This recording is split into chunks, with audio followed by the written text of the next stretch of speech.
Welcome to Speak Forward English, where we help you master the language with confidence.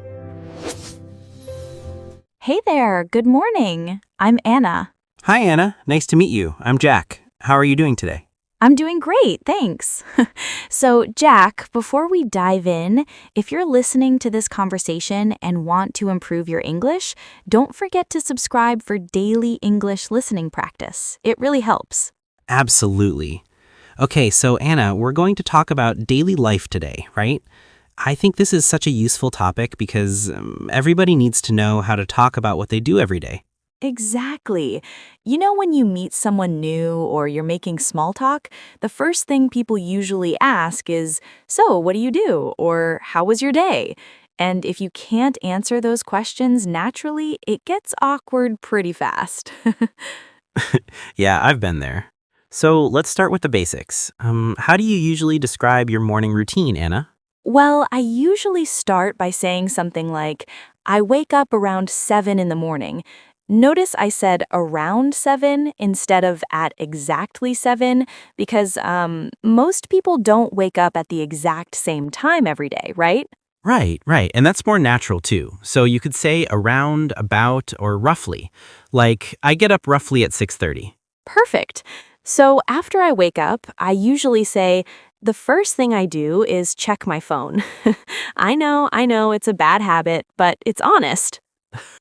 Hey, no judgment here. Most people do the same thing. So you're being realistic, and that's what makes the conversation interesting. If you just say, I wake up, I brush my teeth, I eat breakfast, it sounds like a robot, you know? Exactly. You want to add those little personal details. Like, I might say, after checking my phone for way too long, I finally drag myself out of bed and head to the bathroom. Drag myself out of bed. I love that expression. It shows you're not a morning person. Not at all. So, what about you, Jack? How do you talk about your morning? Well, I'm actually a morning person, so I'd say something like, I usually jump out of bed pretty early, around 5:30 or 6.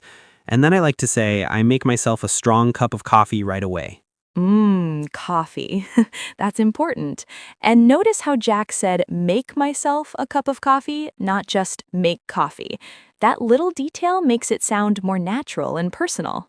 Good point. And then I might add, while my coffee's brewing, I usually do some life stretching or check the news on my phone.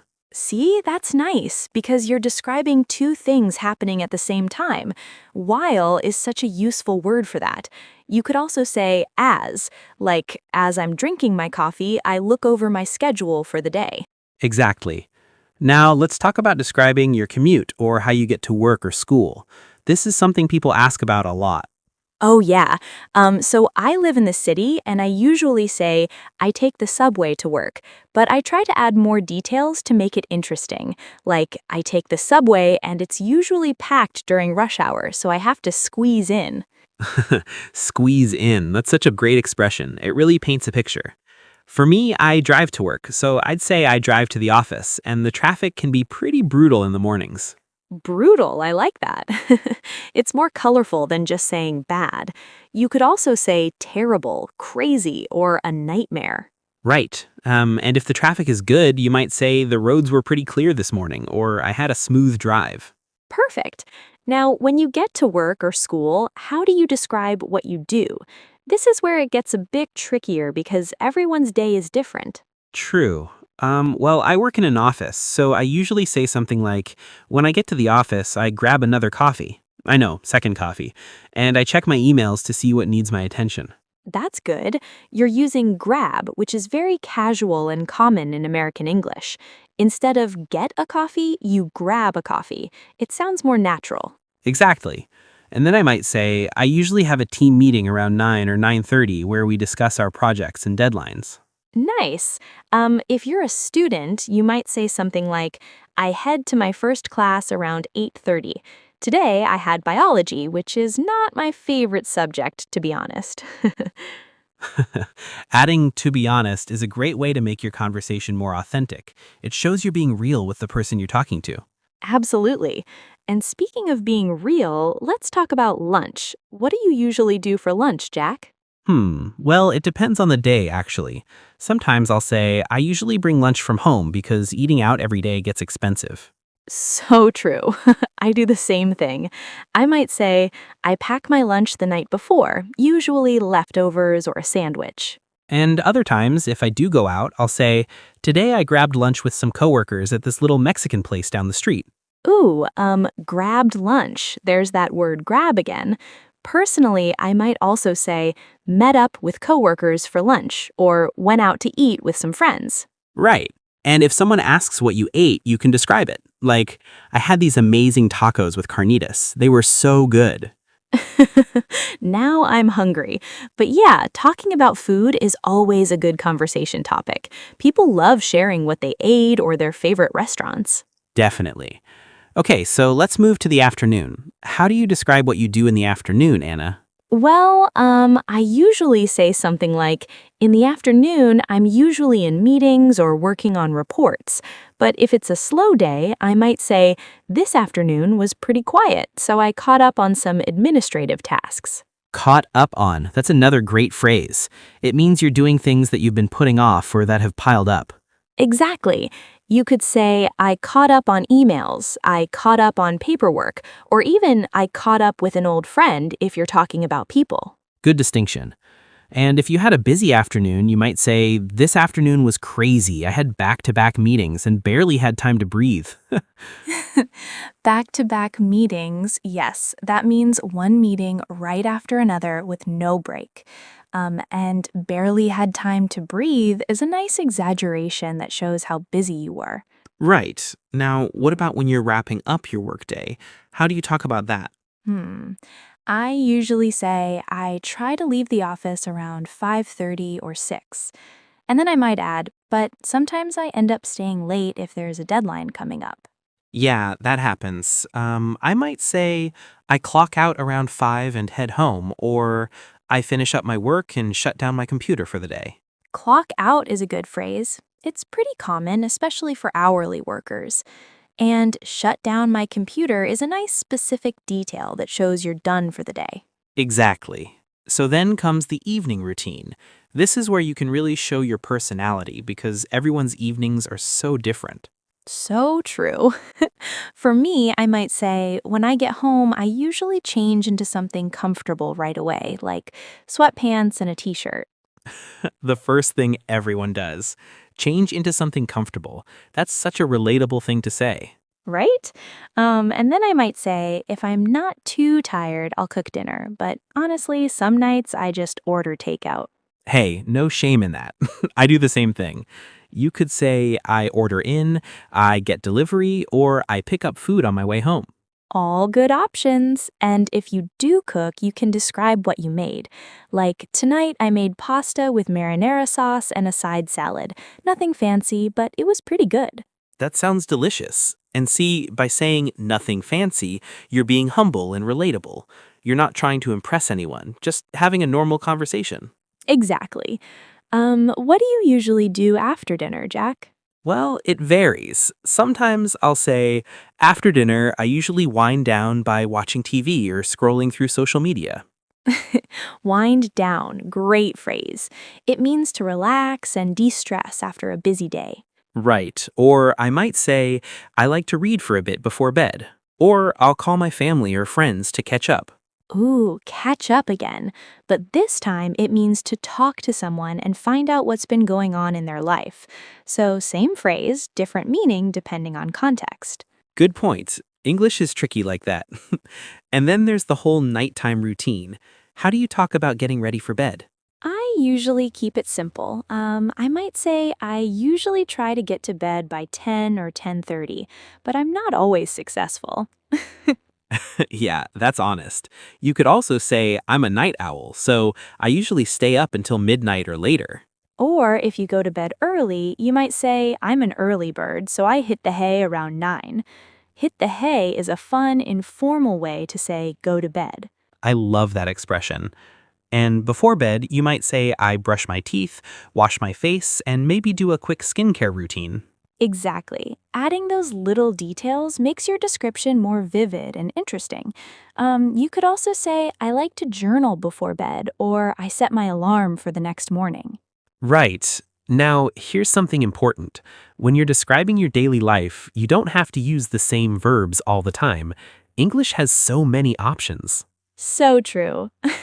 Instead of always saying, I do this, I do that, you can mix it up. Like, instead of I eat breakfast, you could say, I have breakfast, I grab breakfast, or I make myself breakfast. Great examples. And instead of I go to work, you could say I head to work, I commute to work, or I make my way to the office. Exactly. Variety makes your English sound much more advanced and natural. Another tip is to use time expressions to make your routine clear. Right, like in the morning, during the day, in the afternoon, in the evening, at night.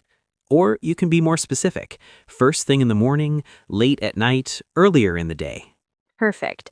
And you can use words like usually, normally, typically, often, sometimes, rarely, never to show how frequent something is.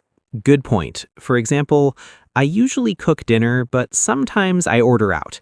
That shows it's a habit, but not a strict rule. Exactly. Or I rarely work out in the mornings, but today I did. I can relate to that one.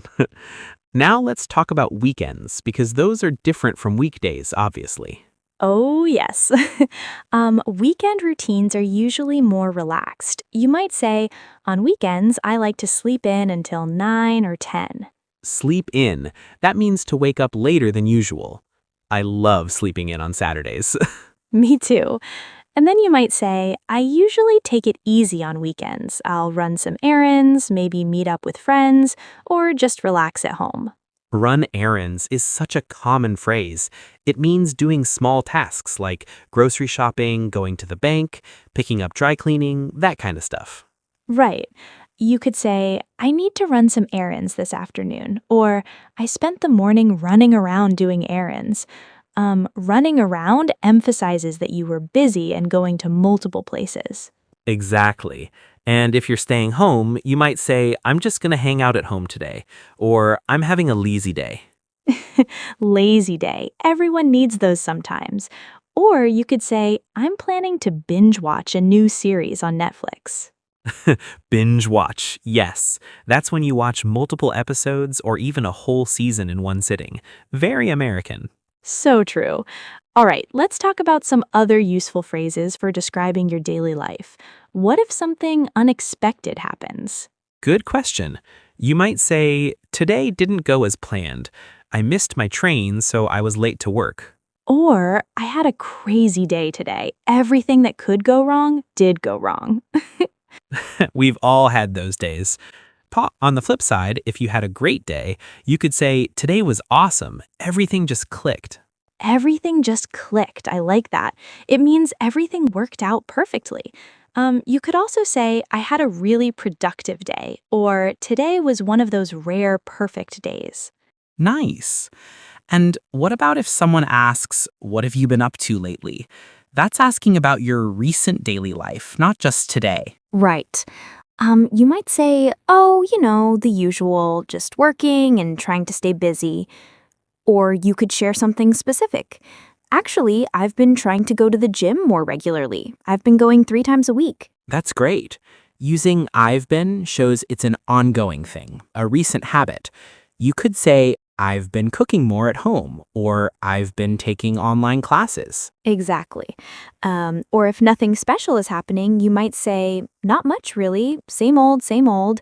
That means your routine hasn't changed. Same old, same old. Such a common American expression. All right, before we wrap up, let's give our listeners one more reminder. If you're enjoying this conversation and want more practice like this, make sure to subscribe for daily English listening. Yes, please do. It really helps you improve. Okay, so Jack, any final tips for talking about daily life in English? I'd say the most important thing is to be specific and add personal details. Don't just give a boring list of activities. Make it interesting. Absolutely. Use descriptive words, share how you feel about things, and don't be afraid to be honest. If you hate your morning commute, say so.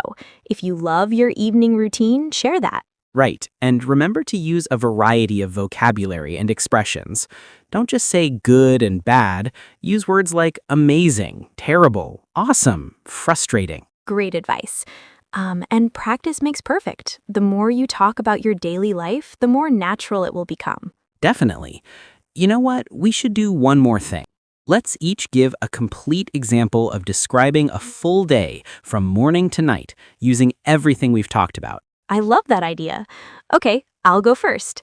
So, yesterday I woke up around 7 feeling pretty groggy because I stayed up too late watching TV. The first thing I did was check my phone, bad habit, I know, and then I dragged myself to the bathroom. I took a quick shower and got dressed for work. For breakfast, I just grabbed a granola bar and some coffee because I was running late. I took the subway to work and it was absolutely packed. I had to stand the whole way, which was annoying. When I got to the office, I checked my emails and had a morning meeting that went way too long. For lunch, I met up with a coworker and we got sushi from this place around the corner. The afternoon was pretty chill compared to the morning. I finished up some reports and wrapped up around 5. On my way home, I picked up some groceries. When I got home, I changed into comfy clothes and made a simple dinner, just chicken and vegetables. After dinner, I relaxed on the couch, watched some YouTube videos, and then got ready for bed around 10:30. That was perfect, Anna. So natural and detailed. All right, my turn. Let me think about yesterday. I woke up around 5:30, which is pretty normal for me since I'm a morning person. I immediately made myself a strong cup of coffee and did some stretching while it was brewing. I checked the news on my phone while drinking my coffee, and then I got ready for work. I usually drive to the office, and yesterday the traffic was surprisingly light, so I had a smooth commute. When I got to work, I dove right into a project I've been working on. We had a team meeting at 10 where we discussed upcoming deadlines. For lunch, I brought leftovers from home, some pasta I made the night before. The afternoon was pretty chill compared to the morning. I finished up some reports and wrapped up around 5. On my way home, I picked up some groceries. When I got home, I changed into shorts and a t-shirt, made a quick dinner, just a sandwich and salad, and then I called my sister to catch up. We talked for about an hour. After that, I read for a bit and then headed to bed around 9:30 because I was exhausted. Excellent. See how much more interesting that is than just saying, I woke up, went to work, came home, went to bed. Exactly.